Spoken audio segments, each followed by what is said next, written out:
If I had to grow a law firm in 2026, I'd follow 3 steps to go from not generating enough qualified leads to getting qualified instructions consistently. My name is Radman Rock, and I've generated thousands of inquiries for legal firms and helped my clients get 7 to 10 times return on their marketing budgets. In this video, I'll cover the exact same thought process I apply when looking to help a new client scale their business and give you the steps needed for you to do the same. Most firms try to fix marketing first. They change their ads, they change their agencies, and then they end up blaming the platform and say that advertising doesn't work. But the real problem usually sits much earlier on in the process. Generally speaking, I separate client acquisition into a good relationship between marketing and sales. If marketing and sales aren't aligned, growth becomes unpredictable. Marketing brings in attention while sales turns that attention into revenue. But both of them fail if they're aimed at the wrong people. So before we even think about generating leads, the first thing I would do is customer research and really understand clearly the pain points of my ideal customer. And there needs to be a lot of emphasis on ideal customer. Because quite often, when most firms do customer research, they just focus on people who have a problem that they can solve. And while that sounds like a good starting point, there is usually quite a big difference between people who have a problem and people who can afford and are willing to pay someone to solve the problem.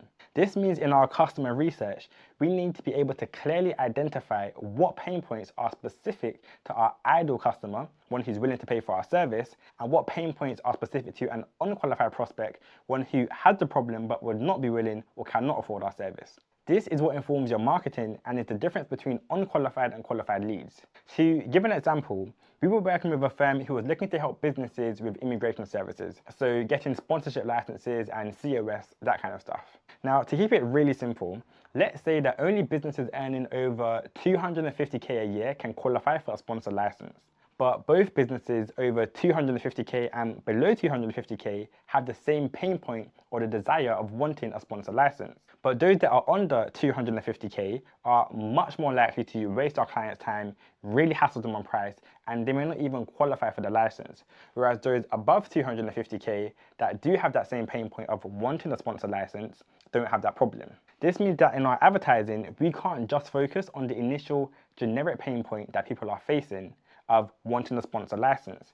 We have to go a step further and find the pain point that only applies to businesses over £250,000 and doesn't really apply to the businesses under £250,000.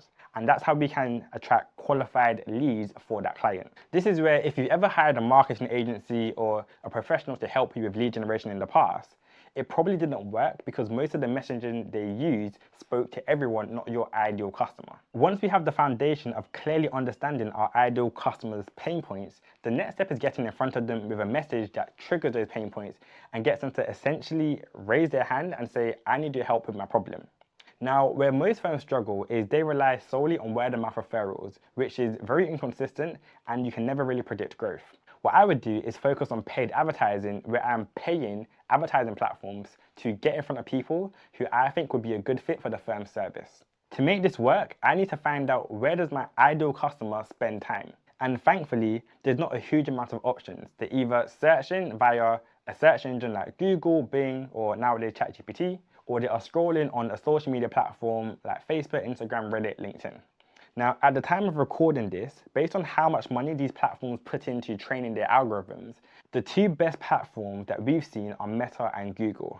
As a result, I've had firms easily get a 7 to 10 times return on their marketing when advertising on platforms like Meta, but I can't stress enough that it's because we took time to really understand our client's ideal customer beforehand, which allows us to put a message in front of them that actually resonates and gets them to convert. Once I pick my platforms, I then decide on the type of messaging I'd use. If I'm trying to make money quickly and get a quick return on investment, I would focus on very direct messaging. For example, are you facing X problem right now? I can help you solve it because of X, Y, and Z. Now, this is where, of course, you see a lot of firms like to advertise on Google because it's very direct as the person is searching online. Now, of course, there's a limited number of people searching on things for Google every day. So when you have more firms trying to get in front of that limited number of people, that drives the cost up. But those same people who are searching on Google are also scrolling on social media. So if I'm working with a slightly smaller marketing budget, I might start with social media before competing on Google, especially if the firm I'm working with doesn't have the strongest sales team. Now that we're able to get in front of our ideal customers with the right messaging, and therefore generate leads, the next part is how do you get these leads to convert into instructions? And the only way to do this is by having an offer that makes sense to the lead to the point where they'd feel like they're losing out on value if they say no. The best way that we found to do this is by really listening to what the lead's problems are and really deep diving into why these problems matter to the lead. And only after clearly establishing one or two problems and the consequences of those problems, then presenting to the lead how your service will solve that problem for them and help them achieve the outcome that they want. Where we see firms go wrong often is that they start trying to give the solution before actually understanding the problem that the person has, and therefore the instruction doesn't happen. Now, we've worked with many firms, so I know that that isn't something that necessarily comes naturally, and it's something that a team must be trained so they can do it effectively. So we actually train our client staff on how to convert leads into sales. Just like any other skill, sales is something that must be nurtured over time to get you the results that you're looking for. To get the most out of sales, I'd make sure that the team calling the leads is using a CRM system, so they know when to follow up with leads, at what stage in the pipeline each lead is, and they're able to provide detailed notes as to the problems the leads are facing. This then funnels back into marketing because based on the problems a lead is facing, we can then develop content just like this video that handles any objections that they have and help build more trust in the process. In this approach, data is extremely important because we can also use the call recordings to get a deeper insight into the pain points leads are facing and then figure out different angles and different messaging that can be used in future marketing and future consultations or sales calls to increase the instruction rate.